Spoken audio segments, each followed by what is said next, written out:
n'a pas de logique de surstock, on n'a pas d'invendu. Toutes ces choses qui d'habitude coûtent énormément à des marques, chez nous ça n'existe pas.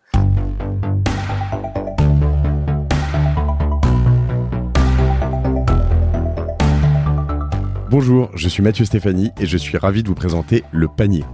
Le Panier est un podcast qui parle de e-commerce sous toutes ses coutures. Notre objectif est de décortiquer les recettes d'acteurs, du commerce en ligne, que ce soit des gros ou des petits, des généralistes ou des ultra spécialisés. Le Panier vous est proposé par Cosa Vostra, qui est une agence digitale qui accompagne ses clients dans la croissance de leur business en ligne depuis 2013. Fondé par 4 entrepreneurs, Cosa Vostra met les mains dans le cambouis et crée également ses propres startups afin de mieux comprendre les problématiques de ses clients. Nous adorons les défis et nous serions ravis de parler de vos projets. Contactez-nous sur lepanier@cosavostra.com ou directement sur le site cosavostra.com. Bonne écoute. Bonjour à tous. Pour ce premier épisode, je suis très fier de lancer ce premier épisode du Panier, le podcast du e-commerce. Et je suis très fier de le lancer avec Arnaud Perret, avec qui j'ai eu l'occasion de travailler une ou deux fois. Salut Arnaud. Salut. Alors Arnaud, tu es le cofondateur de Monsieur T-shirt. Tout à fait. Que tu as cofondé, je crois, notamment avec ton frère. Ouais, avec mon frère et un ami d'enfance de mon frère. D'accord, très bien. On a au moins ce point commun, on bosse en famille. Je bosse également avec mon frère, qui est mon associé chez Cosa Vostra. Monsieur T-shirt, c'est quoi ? Alors Monsieur T-shirt, c'est une marque de t-shirt, tout simplement, comme son nom l'indique, avec un brin de second degré, une marque assez décomplexée par rapport à ce qui peut être proposé dans le retail de façon classique. Une marque particulièrement diffusée sur le web, parce que c'est notre ADN de départ, et puis une marque qui produit différemment, puisqu'on a intégré la production et toute la transformation des produits se fait dans notre usine de Bordeaux qu'on a montée pour réduire un peu les circuits de distribution. Donc tu veux dire que vous avez vraiment la maîtrise totale de tous vos produits qui sont vendus. Il y a aucun produit qui est un produit qui vient de tiers, en fait. Vous n'êtes pas revendeur. Non, tout à fait. Notre atelier de production est à peu près 10 mètres de là où je vous parle en ce moment. Donc ça fait un peu de bruit, mais là on n'entend pas. Nous, notre but, c'est que chaque produit passe entre nos mains et on l'imprime, on le brode, on le sérigraphie, bref, toute la transformation que l'on veut. Et de la sorte, on évite aussi de faire de la surproduction, des invendus, ce genre de choses. On produit que ce que l'on vend et on le produit en flux tendu. Et tu sors combien de t-shirts par jour, par mois, par an, je sais pas. T-shirts produits. On fait jamais le compte, c'est un peu la question qu'on nous pose de temps en temps. Ouais. Une année comme l'an dernier, si je me trompe pas, on fait à peu près 400 000 produits. 400 000 produits, ouais. Donc c'est impressionnant sur une boîte qui a 6 ans, c'est ça à peu près ? Ouais, tout à fait. 6 ans entre le moment où on l'a créé depuis notre chambre étudiante et aujourd'hui où il y a un peu plus de monde. Alors sur ce point justement, ce qui m'intéresse, c'est un peu aussi la genèse et comment tu as fait la différence, parce que Monsieur T-shirt, on est d'accord que tu es arrivé sur un marché qui était quand même complètement bouché. Il y avait plein de gros acteurs. Pourquoi Monsieur T-shirt a fonctionné ? Alors, on est arrivé sur un marché bouché et en plus, on venait de planter une boîte. Donc c'est quand même pas l'idéal pour commencer une histoire. Qui était un e-commerce aussi ? Qui était un M-commerce. On avait fait une application mobile pour vendre des vêtements. Et en fait, c'est un peu comme ça qu'on s'est lancé dans ce t-shirt, parce que parmi la multitude de vêtements qu'on vendait, on sentait qu'il y avait quelque chose de particulier sur l'univers du t-shirt, parce qu'il y avait plein de marques qui se créaient, mais qui avaient du mal à être connues.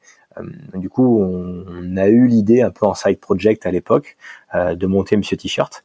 Et puis les choses ont pris. Au début, on a commencé par référencer des marques, et puis au fur et à mesure de ça, on a continué à référencer des marques, mais on a aussi créé notre marque propre. Et c'est comme ça qu'on s'est différencié, justement, c'est en créant notre marque propre. Si on était resté qu'un distributeur d'autres marques, ça aurait été compliqué d'émerger. C'est un modèle économique compliqué sur Internet. Et les deux autres... On est d'accord, oui. C'est un peu ce que en fait, si t'es pas Amazon là-dessus, si t'es revendeur d'une autre marque, c'est quand même compliqué aujourd'hui, non ? Tu peux le faire, mais tu vas mourir assez vite, quoi. Mais tu vas mourir assez vite. Voilà, oui, parce que tes marges sont toutes petites et tu te bats que sur le prix, en fait. T'es un peu condamné à ça, donc ça a pas trop d'intérêt. Et donc du coup, ce qui a fait que ça a pris, pour moi, il y a deux choses. On s'est créé à un moment assez idéal par rapport à l'émergence de la pub sur Facebook. Aujourd'hui, par exemple, recréer une boîte comme la nôtre, ça serait plus compliqué. À l'époque, il y a 6 ans, la publicité sur Facebook, c'était un truc assez neuf et on en a fait très tôt. Et ça coûtait pas cher. Et ça coûtait pas cher. On a un produit qui s'y prêtait, qui s'y prête encore, mais on a un produit qui s'y prêtait super bien. Donc, ça nous a permis, avec des budgets assez faibles, même très faibles, de faire grossir la boîte et d'avoir une belle notoriété. Et l'autre point, c'est ce qu'on disait tout à l'heure, c'est une maîtrise de la production de A à Z qui fait qu'on a un circuit qui est super vertueux. Ça va très vite, ça produit très vite, mais ça produit juste. On n'a pas de logique de surstock, on n'a pas d'invendu. Toutes ces choses qui d'habitude coûtent énormément à des marques, chez nous, ça n'existe pas. Oui, t'as un besoin de trésor zéro. Exactement. Enfin, j'exagère, t'as quand même de la matière première, tes t-shirts gris que je veux commander avec marqué Mathieu dessus. Évidemment, j'adore avoir mon prénom sur les t-shirts. bien évidemment, mais c'est quand même un modèle qui était tout nouveau par rapport à l'industrie textile, vraiment. Ok. Et là-dessus, enfin, je veux dire, il y avait La Fraise qui était connue pour ça, qui a fermé un peu après. Il y a eu encore d'autres concurrents récemment. Monsieur Poulet qui a fermé il y a quelques semaines aussi. Je veux dire, what the fuck, Arnaud. Je veux dire, comment toi tu pérennises ton truc, tu grossis et par rapport à eux. Alors, on essaie toujours de faire évoluer notre concept au fur et à mesure des années. Il faut être super actif. Si on se disait le concept qu'on a aujourd'hui, il sera le même dans 10 ans, on se condamne. Entre aujourd'hui et il y a 6 ans, quand on s'est créé, on ne faisait que revendre des marques. On n'avait même pas l'idée de créer une marque propre. Alors qu'aujourd'hui, c'est quand même notre... Mais c'était quoi les marques que tu revendais du coup ? On vendait des marques parisiennes principalement, des marques comme Westid, on avait une marque d'Osgore qui s'appelait Stepart, des marques qu'on peut trouver dans des enseignes comme Citadium, comme pas mal de magasins. Voilà, c'est ces marques-là qu'on vendait. On a évolué vers une marque propre aujourd'hui. On permet aujourd'hui de faire de la personnalisation sur nos produits également, en partant de formats un peu prédéfinis, d'une personnalisation qualitative. Voilà, le concept, il évolue parce que si on reste sur nos acquis et que ad vitam aeternam on fait le même t-shirt dans la même direction artistique, en effet, comme La Fraise ou comme Monsieur Poulet, il peut y avoir des mésaventures qui arrivent parce que le consommateur, il évolue super vite et la marque, elle se doit d'évoluer super vite. Tu es allé sur un point des Facebook Ads intéressant. Tu dis que c'est principalement ou en partie grâce à ça que vous avez émergé, réussi. Oui. C'est fini l'ère des Facebook Ads ?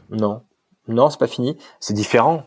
C'était un Eldorado, et maintenant c'est devenu un canal d'acquisition comme un autre, qui peut rester performant quand il est bien fait. De Facebook, ça a pas mal évolué vers Instagram quand même aujourd'hui. Ouais. Donc avec une utilisation encore plus mobile que Facebook ne l'était, donc avec les enjeux que ça pose d'un point de vue transformation, d'un point de vue expérience client. Donc non, c'est pas mort, mais je dirais que aujourd'hui, en tout cas, pour arriver au stade où on en est, il faudrait avoir un budget nettement plus conséquent que celui qu'on a dépensé pour en arriver là. Et probablement un ROI néant, puisque vous êtes un retour sur investissement complètement très difficile. Vous êtes financé sur fonds propres, je crois. Ouais, tout à fait. On est parti, on venait de planter une boîte, donc généralement les gens qui ont planté une boîte, ils ont pas trop d'argent de côté. Non, on a mis 7 000 € dans cette boîte au départ. Donc ça, le financement fonds propres au fur et à mesure, c'est clair. Et du coup, fallait toujours être rentable sur toutes vos campagnes. Aujourd'hui, pour émerger sur Insta, par exemple. Ouais. Alors, tu fais encore de la pub sur Facebook ou que Insta ? Ouais, les deux. Les deux. Est-ce que tu peux nous expliquer un peu quelques petits secrets ? Je sais pas, sur Insta, par exemple, t'essaies de faire croître ta page ou tu fais de la pub pour de l'acquisition directe et de la vente ? Nous, on fait beaucoup d'acquisitions directes. On n'a pas forcément une énorme logique de communauté par rapport à la taille des pages. On l'a jamais fait sur Facebook, on l'a jamais fait sur Instagram. La boîte, elle a jamais vécu sur un nombre de likes ou de followers sur Instagram. C'est pas ça. On a toujours cherché à faire venir des gens plutôt sur notre site et montrer le produit final que l'on faisait. Donc c'est toujours consacré sur l'acquisition directe en vue de ROI plutôt que de la communauté. Et on le fait sur Facebook comme Instagram. Donc, tu es vraiment sur de l'ad spend avec un retour direct. Ouais. Si tu arrêtes, tu baisses ton chiffre d'affaires, quoi. Oui. Et c'est quoi, je sais pas, des proportions d'ad spend, combien vous dépensez par mois, alors peut-être pas forcément que sur Facebook, mais en général, une boîte comme la nôtre, on dépense quelques dizaines de milliers d'euros par mois, quoi. Ah oui, donc quand même. Et vous le gérez tout en interne ? Ouais. D'accord. Ça, faut une vraie expertise. C'est un choix depuis le départ. En fait, que ce soit la pub ou d'autres choses, on a toujours aimé internaliser les métiers. La créa, la pub, les fonctions commerciales, tout ce qu'il peut y avoir. Donc, on regrette pas vraiment ça. Oui, non, je comprends. Et là-dessus, c'est donc quelques dizaines de milliers, c'est énorme quand même. Et du coup, évidemment, derrière, en retour, t'as quelques dizaines de milliers fois 2, j'imagine, ou plus. Bien sûr. Après, ça dépend des périodes, bien évidemment. Ouais. Mais aujourd'hui, on a une politique d'acquisition qui reste héroïste. On n'est pas dans une logique on fait de la pub et on a ROI 0, mais c'est pas grave, c'est important de faire de la pub, quoi. Non, on reste dans une logique héroïste. Pour que la pub à notre taille de boîte soit saine, c'est obligé. Et du coup, vous testez toutes les nouveautés. Par exemple, je vois que récemment sur Instagram, on pouvait acheter des t-shirts en direct sans sortir d'Insta. C'est des choses que vous avez testées, ça, par exemple ? On teste pas mal de choses. Ça, c'est pas la fonctionnalité c'est pas la chose à laquelle on croit le plus. Facebook, ils avaient quand même fait le pas à l'époque avec les shops que tu pouvais intégrer directement dans les pages. Ça n'avait pas fonctionné. On n'a pas une énorme croyance sur demain, l'utilisateur de Facebook ou d'Instagram, il fera son shopping sur ces pages-là. On pense encore que ça sera des relais pour aller driver du trafic. De là à que l'action se passe là, paraît plus compliqué. On le voit, la logique de marketplace sur Facebook par rapport au Bon Coin reste compliquée. C'est pas la chose à laquelle on croit le plus. Et du coup, si je rebondis sur cette dépense Facebook, tu fais la même sur Google aussi ? Enfin, la même. Tu dépenses aussi beaucoup sur Google ? Beaucoup moins. Beaucoup moins. On a fait 0 pendant longtemps en dépenses. Là, aujourd'hui, c'est un canal sur lequel on commence à investir. Mais historiquement, pour beaucoup d'acteurs e-commerce, on était un peu un ovni parce qu'on dépensait sur Facebook et Instagram et on avait un compte Google AdWords avec 0 dessus, quoi. Donc, mais on commence à le faire. Et juste pour comprendre quelle typologie, typiquement sur du Facebook ou de l'Insta, t'es sur du t-shirt qui est pas personnalisé, t'es surtout sur du t-shirt émotion, sur quelque chose, un instant. Ouais, tout à fait. Par rapport à une thématique donnée, une thématique de sport, une thématique d'occasion cadeau ou ce genre de choses. Nous, on s'est connus l'année dernière, notamment au moment de la Coupe du Monde. Alors ça, j'ai trouvé... je peux en parler un petit peu ? Comment tu as travaillé là-dessus ? Je t'en prie. Ou vas-y, tu peux en parler. Non, c'est par le biais de Jux, Ouais, la Coupe du Monde. Enfin, en fait, on est très foot dans la boîte à la base, donc on va pas se mentir. Je pense qu'on est performant sur ce qu'on aime. Alors, on est pour la plupart, on est de Bordeaux, donc supporter des Girondins, c'est un peu difficile. Mais chacun son trip. Il y en a qui aiment se faire du mal. Ouais, et puis depuis pas mal d'années, malheureusement. Le foot, nous, c'est vraiment un truc auquel on est à l'aise et on avait déjà fait des choses, enfin sur tous les moments foot un peu et même tout au long de l'année, on sort des collections qui font référence au foot. Et c'est vrai que c'est un vrai moment de consommation à chaque fois qu'il y a une Coupe du Monde, surtout quand l'équipe de France va faire un parcours comme elle a fait l'an dernier. On voit vraiment une poussée des gens sur de l'achat plaisir parce que le soir ils vont voir le match avec leurs potes ou dans 3 jours ils vont en Russie voir un match. Ils ont envie d'avoir un t-shirt qui évoque ça. C'est vraiment des moments favorables à notre type de produit. Et alors là-dessus, on s'était parlé, j'ai trouvé la démarche intéressante parce que au-delà de ce fait-là, donc vous arrivez à faire des messages qui, j'imagine, contournent évidemment toujours la paternité du contrat avec l'équipe de France de Nike, si je me trompe pas. Donc, et puis aussi, tu vas pas mettre Mbappé derrière parce que j'imagine t'as peut-être pas la marque, mais tu peux mettre Kylian par exemple ou ou une frappe de bâtard ou je sais pas, des choses comme ça. Et du coup, tu rebondis sur ces choses-là. Bien sûr. Mais aussi, et ça, je trouve ça très intéressant et très moderne dans l'approche, enfin très smart. J'ai l'impression que c'est un peu le petit côté pirate que vous avez vous. C'est que tu vas aller contacter donc Jux.fr dans lequel on est partie prenante nous chez Cosa Vostra pour lui dire bah tiens, est-ce que tu pourrais créer des t-shirts pour ma Coupe du Monde. Du coup, il va faire aussi connaître auprès de sa communauté des t-shirts que vous avez co-conçus en fait quoi. Ouais, bien sûr. Donc ça c'est des choses que vous faites beaucoup. Ouais, c'est la choses, collab, hein, on appelle ça. c'est des choses qu'on a pas mal fait. Là, on va en faire à nouveau pas mal. Alors pour la Coupe du Monde aussi, on avait fait quelque chose avec la FIFA. D'accord. On était en collaboration avec la FIFA pour les logos de Coupe du Monde. Donc c'était un beau partenariat. Et là, pour les mois à venir, on va avoir pas mal de collabs, que ce soit avec des marques. Avec pas mal de marques, on va faire des collabs. Alors des fois, on fait avec des médias, ou on peut faire avec un club de sport aussi. On a une discussion avec un club. C'est un moyen d'étendre un peu notre périmètre de marque, de se faire connaître auprès, comme tu dis, de communautés un peu différentes. Et puis c'est toujours assez enthousiasmant de bosser à 4 mains ou à 8 mains sur un projet et de pas juste être entre soi. Ça vaut combien un t-shirt chez toi? Nous, on vend le t-shirt 25 € TTC. D'accord. Voilà.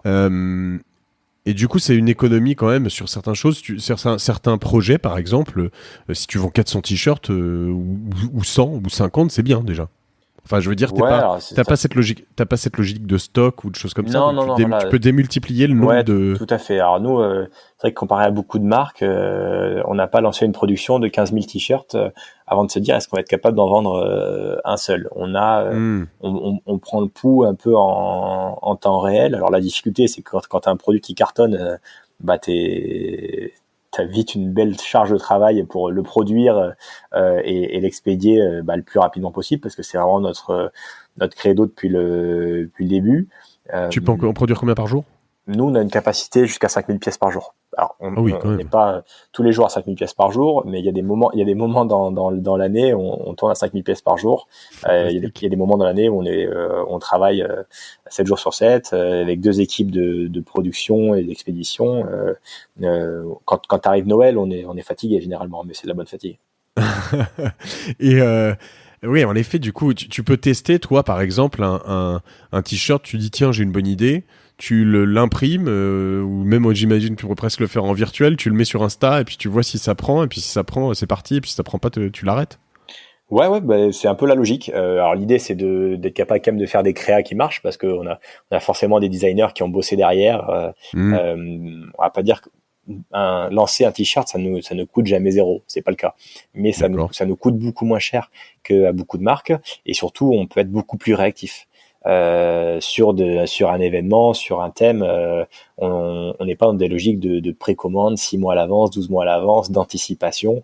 Nous on crée en live au jour le jour, et c'est un peu notre force, et c'est ce qui nous plaît aussi. C'est-à-dire que tous les jours tu as des nouveaux t-shirts qui sortent? Ouais. Et ils sont shootés chez toi tous les jours? Tout n'est pas shooté. On fait des shootings, et puis après on a pas mal de produits qui sont photomontés pour justement des logiques un peu d'économie. D'accord. Et les budgets shooting de pas mal de marques, c'est quand même pas donné. Ouais. Bah, alors après, et t'internalises tout ce shooting aussi quand même? Oui. Ok. Et tu reçois des photos de tes clients de temps en temps un peu que tu utilises? Ouais, sur Instagram, et ça nous arrive de les utiliser avec leur consentement, bien évidemment, pour justement en refaire des publicités. On va crowdsourcer le contenu photo de certains clients pour les transformer en pub. Donc là, tu es très en mode push. Donc ça, c'est la partie, j'imagine, Facebook, Instagram. Ouais. Sur Google, alors sauf sur le display, j'imagine, mais tu es plus sur un mode pull. C'est des gens qui viennent chercher du t-shirt personnalisé? Aujourd'hui, ouais. Le t-shirt personnalisé, alors nous, c'est un début chez nous au niveau de l'expérience, mais c'est quelque chose sur lequel on se positionne. Alors, on a eu souvent des gens, quand on parle de la marque Monsieur T-shirt, alors aujourd'hui on commence à avoir une notoriété, mais pendant longtemps c'est ah oui, vous faites des t-shirts personnalisés, donc on mettait du temps à expliquer non, on fait pas des t-shirts personnalisés, ce genre de choses. Mais on s'est dit c'est quand même bête de pas l'exploiter, et vu qu'on sait le faire, de pas proposer un service qualitatif sur ça. Donc oui, là, on va se battre sur différents, on va se battre sur la sémantique déjà pour se différencier des concurrents et non pas sur du design. D'accord. Et après, par rapport à certains de nos Qu'est-ce que tu concurrents, veux dire se battre sur la sémantique, par exemple? pour convaincre la personne de cliquer chez nous et pas sur le deuxième lien, le troisième D'accord. lien ou D'accord. inversement. Et on va essayer aussi de rassurer par rapport à la qualité du service sur notre image de marque, Monsieur T-shirt, et le fait que on n'est pas sorti de nulle part et qu'on sait pas trop quand on a mis nos 25 € sur le site où est-ce qu'ils vont tomber et est-ce qu'on va recevoir un t-shirt qualitatif. D'accord. Et là-dessus, en effet, donc auparavant, je peux dire, si les paradigmes, le changement, t'es passé même si tu continues cette partie, d'un t-shirt un peu que je pourrais qualifier d'opportunité, comme le foot, ou voilà, donc tu crées des choses en fonction de que tu peux tester en fonction d'événements extérieurs. Ça pourrait être limite voilà l'été ou bonne fête papa, et un t-shirt qui est un t-shirt là vraiment sur mesure ou en tout cas personnalisé. Et là-dessus, c'est un business intéressant parce que du coup, produire 20 t-shirts pour toi par rapport à ta capacité de 5000 par jour, c'est quand même pas grand-chose, quoi. Alors, l'idée, c'est de mener les deux propositions de valeur pour le client de front. Mais aujourd'hui, les deux sont plutôt bien reçus par le client et on arrive à vraiment proposer une différenciation par rapport à des acteurs qui existent. Donc, on va continuer. Alors, l'idée est pas de vendre 20 t-shirts par jour, comme tu dis, mais il y a de quoi remplir un petit peu l'atelier quand même. D'accord. Et là-dessus, donc ça veut dire qu'on peut te commander, moi, si je veux, pour Cosa Vostra, ma boîte, ou voilà, je peux te commander un certain nombre de t-shirts qui me font marrer, je serai livré rapidement, c'est ça? Ouais, bien sûr. Nous, ça commence à combien? Notre credo, c'est si tu as besoin en 24 heures, t'es livré. Hein. Donc, il n'y a pas de souci par rapport à ça. Aujourd'hui, on ne proposait que de la personnalisation à l'unité. D'ici quelques semaines, il y aura la personnalisation en quantité avec aussi un tarif dégressif en fonction du nombre de pièces que tu as besoin. D'accord. Voilà. Donc ça c'est pareil, c'est 25 €? Non, alors à l'unité c'est 25 €. Par contre, dès qu'on aura une logique de quantité, il y aura une dégressivité du prix. D'accord. On vendra pas 100 t-shirts au même prix qu'un t-shirt unitaire. C'est sûr. D'accord. Et là-dessus, alors donc du coup, toi, tes évolutions, j'ai bien compris que donc les choses qui ont fait la différence, c'est pas mal votre maîtrise des médias Instagram et Facebook, donc tout le réseau Facebook Ad Network, et il y en a eu d'autres vecteurs de communication que vous avez testés? Alors déjà, on a eu une bonne idée sur le nom, Monsieur T-shirt, qui nous a évité de dépenser des sommes folles pour avoir une bonne mémorisation par nos clients ou par nos prospects. C'est un nom qui est assez évocateur du produit que l'on fait et qui est assez facilement mémorisable. Alors on a encore des Mister T-shirt ou ce genre de choses, mais globalement ce nom-là, d'un point de vue communication, il nous a pas mal aidé. Et puis après on a aussi fait le choix de faire pas mal de commerce physique pour aller rencontrer les clients aussi en dehors de la sphère web et d'aller les voir directement dans les centres-villes en France. Et vous avez une boutique aujourd'hui ? Alors aujourd'hui, on a 2 boutiques. On a une boutique à Bordeaux, on a une boutique à Toulouse, et on en ouvre à horizon juin une 3e dans le sud de la France. Et c'est pas compliqué de passer du commerce virtuel au commerce réel ? Non, c'est challengeant. C'est ça qui est intéressant. Nous, on aime bien découvrir, on aime bien se lancer dans ce qu'on n'imaginait pas ou dans ce qu'on sait pas faire. Donc non, c'est top, c'est complémentaire. Ça nous permet d'être aussi plus proche du client et de pas juste interagir avec lui par le service client, mais d'être en face à face avec lui. Donc aujourd'hui, c'est complètement complémentaire. Et puis de toute façon, il y a quand même beaucoup de marques qui se sont créées sur le web et qui aujourd'hui ont un flagship ou 2, 3, voire 4 pour justement complémentariser le web et la distribution physique. Ouais, je pense à Bonne Gueule notamment, pas mal d'acteurs. Ouais, tout à fait. C'est un très bon exemple. Et c'est pas quelque chose qui est alors c'est très coûteux évidemment, mais en termes de maîtrise de communication, par exemple, du coup, tu continues, c'est pareil, c'est de la com digitale pour renvoyer vers ton magasin virtuel. Sur les boutiques, nous, on a une règle qui est quand même celle de l'emplacement. Ça, c'est 99% du boulot, et puis le 1% restant, c'est la com, ouais. D'accord. Mais l'emplacement, c'est quand même 99% du taf. Ce qui est souvent une erreur de débutant, hein, c'est de se dire, ah tiens, j'ai un emplacement pas cher. Et en fait, c'est un emplacement pourri, donc du coup. C'est ça, soit c'est pas cher, mais tu fais pas grand chose, soit c'est cher et ça peut être très bien. Et souvent, il faut essayer de trouver le compromis. Et tu comptes être rentable dès tes premières années d'ouverture là-dessus? Nous, on est héroïste dans tout ce qu'on fait. Ouais. Donc, on cherche la rentabilité sur n'importe quel service, n'importe quel produit qu'on lance dans la société. Donc oui. D'accord, non, mais tu peux te dire, je le suis au bout de 3 ans. Ouais, bien sûr. Non, mais nous, on cherche à l'être le jour de l'ouverture. D'accord. Et vous avez déjà testé d'autres médias, je sais pas, du type, je vois de plus en plus de e-commerçants dans votre situation qui vont tester par exemple des médias télé sur certaines choses quand ils voient que ça marche bien, parce qu'en fait le coût par contact baisse énormément. Ça te parle? C'est des choses que tu as essayé déjà? On n'a pas essayé. On a fait des passages télé via des reportages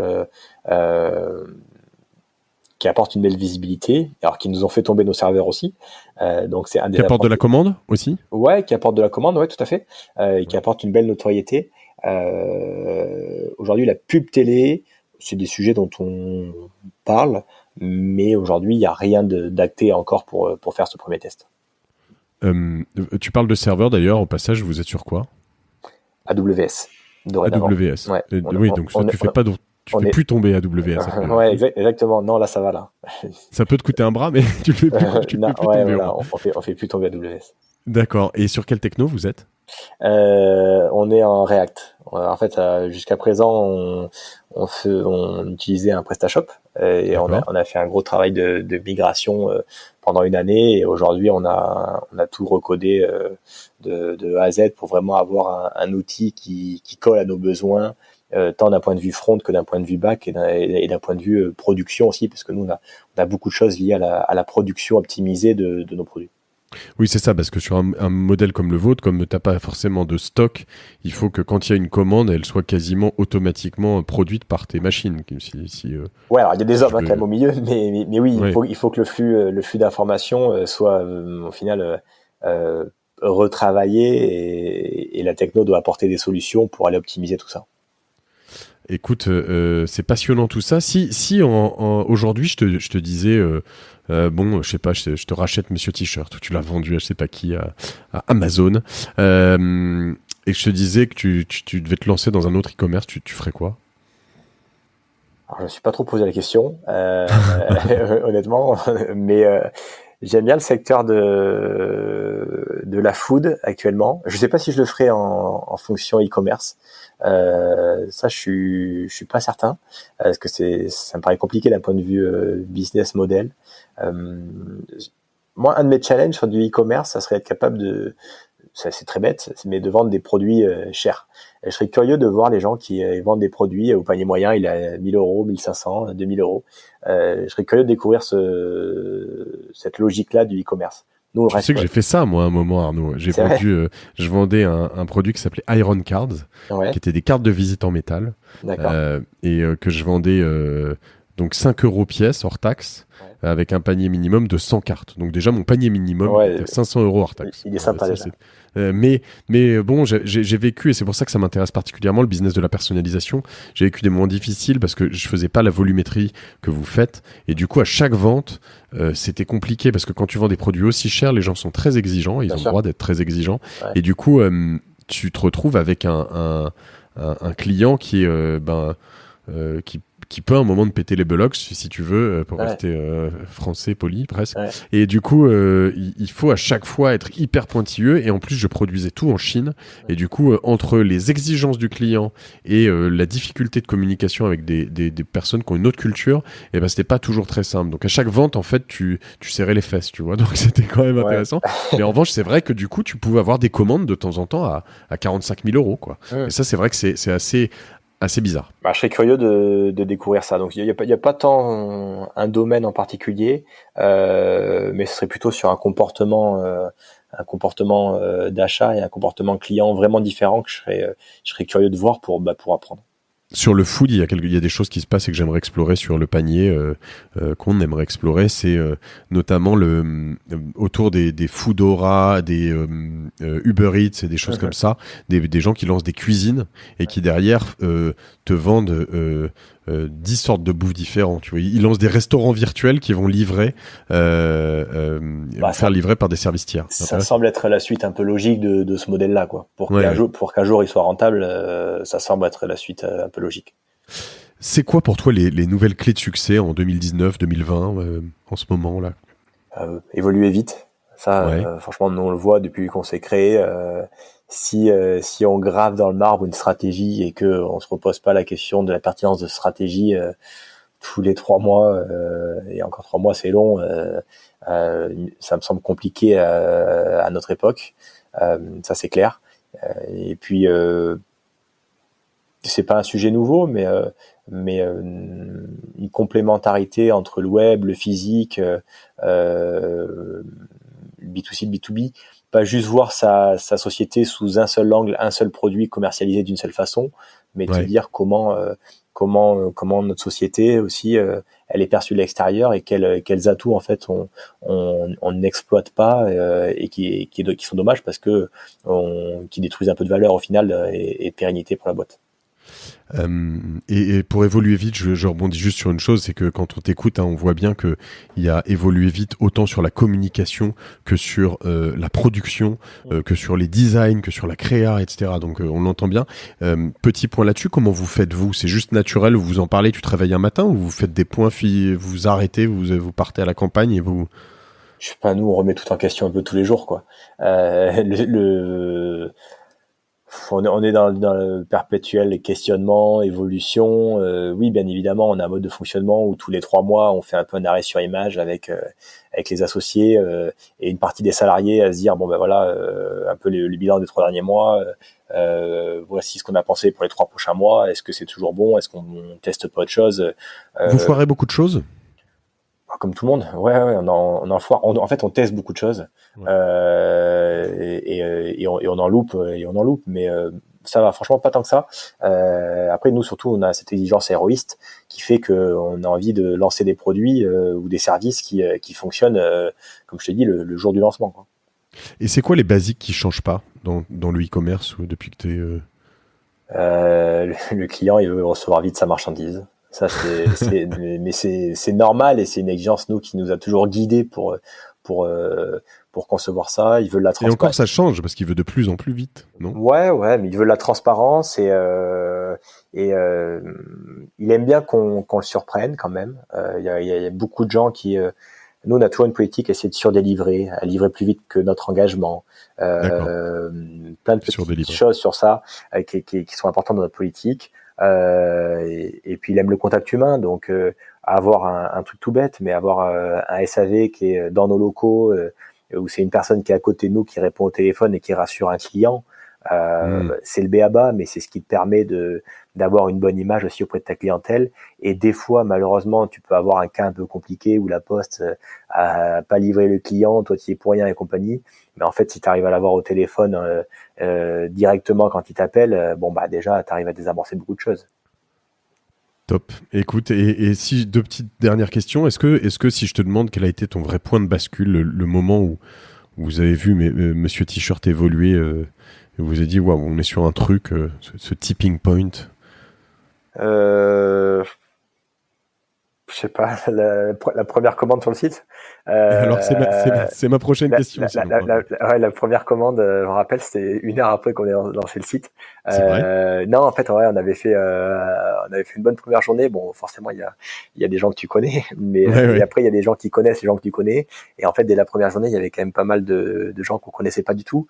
Donc on se disait que ce qu'on avait imaginé dans notre tête, alors on avait des potes qui me disaient c'est cool parce que ça nous faisait plaisir et sûrement parce qu'il y en avait certains qui y croyaient, mais ils pensaient comme toi au début, c'est-à-dire que ouais les gars, vous lancez dans une marque de t-shirt, c'est génial, mais en fait c'est galère parce que ça existe déjà.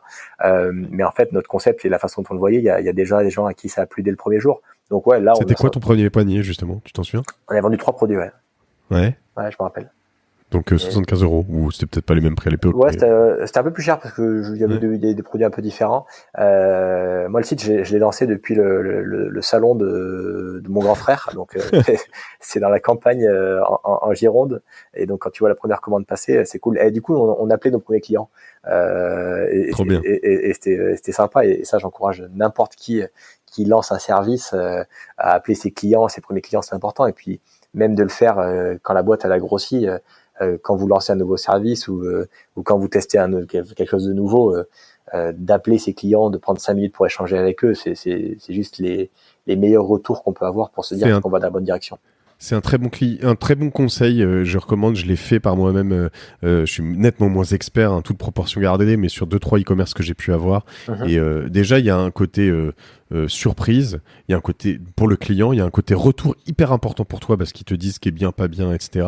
Ouais, il y a un côté aussi. Les premiers clients, c'est des ambassadeurs. C'est les gens qui vont faire que ta boîte va marcher ou pas. Ils sont monstrueusement importants. C'est des gens. Tu dois dérouler tapis rouge total. Alors même pour les plus récents, mais c'est hyper important. Et si je te demande ton panier le plus what the fuck, plus grand, plus je sais pas, bizarre, une anecdote là-dessus?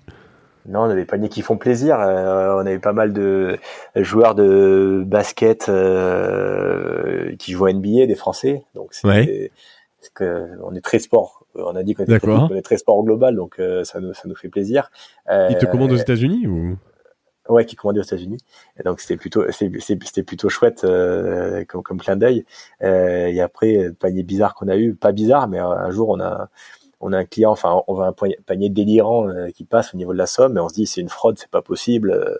Ouais. Et en fait, et puis à l'époque un panier comme ça, on le voyait quand même sur les commandes. Ouais. Et donc on prend des mesures de précaution, on appelle le client et compagnie, et là le mec te dit non, c'est juste que je travaille sur une plateforme pétrolière en Écosse, je suis rarement dans les magasins, je peux pas m'acheter trop de t-shirts, j'adore ce que vous faites, j'en ai pris 25 quoi. Et donc là tu dis ok, c'est cool. Et c'est vrai que cette commande ça m'avait marqué, et puis d'avoir eu le client comme ça au téléphone vite fait, et que le mec te dise ouais, non, c'est bon, c'est pas une fraude, j'aime ce que vous faites, c'est cool.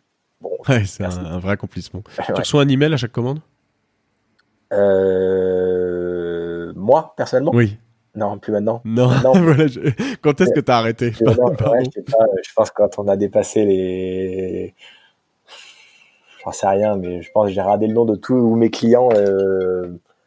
Tant qu'on avait une 50aine de commandes par jour, je pense que j'ai regardé le nom de tous mes clients. Donc, c'est quand même le plus gros trip de tout e-commerçant au début, de voir les commandes passer. Franchement, t'es super content de voir des noms que tu connais, quoi.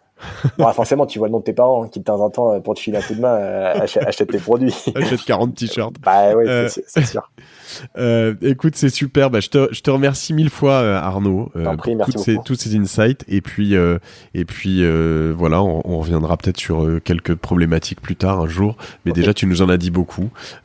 Monsieur T-shirt, on retrouve en tapant Monsieur T-shirt sur Google, j'imagine. Et puis MonsieurT-shirt.com, tout simplement. .com. Et puis sur les réseaux sociaux, on s'abonne. On te suit, toi, sur LinkedIn, par exemple. Et puis on mettra quelques informations sur la fiche de l'épisode. Donc voilà, merci. Ce premier épisode du panier est terminé. On invite tout le monde à suivre le panier sur la meilleure plateforme de podcast de son téléphone. Donc si vous êtes sur Apple, suivez-nous sur Apple. Donc vous vous abonnez, c'est gratuit, en plus c'est bien. Et puis c'est pas dur. Et puis surtout à noter le podcast, le partager, parce que c'est hyper important. C'est comme ça qu'on va gagner un peu en notoriété. Et puis voilà, on va essayer de vous faire découvrir comme nous un grand nombre de e-commerçants, d'avoir des petits secrets, des grands secrets, et de comprendre un peu mieux cet univers qui nous fascine. À très bientôt. Merci d'avoir écouté Le Panier. J'espère que ce podcast vous a plu. Si vous êtes resté jusqu'au bout, c'est peut-être le cas. Et si c'est le cas, je vous remercie de bien vouloir nous aider à faire 2 choses. D'abord, pour ceux qui sont sur Apple, bien vouloir le noter et de laisser un commentaire hyper sympathique sur Apple Podcast pour bien le mettre en avant auprès des plateformes.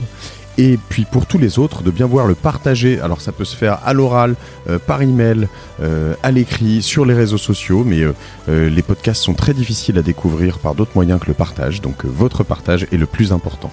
Et puis si vous avez besoin de vous faire accompagner ou de créer un site internet ou une bonne stratégie de contenu ou une bonne stratégie marketing plus générale, bien écoutez, n'hésitez pas à contacter Cosa Vostra sur cosavostra.com, ou vous pouvez aussi utiliser le mail lepanier@cosavostra.com. À bientôt.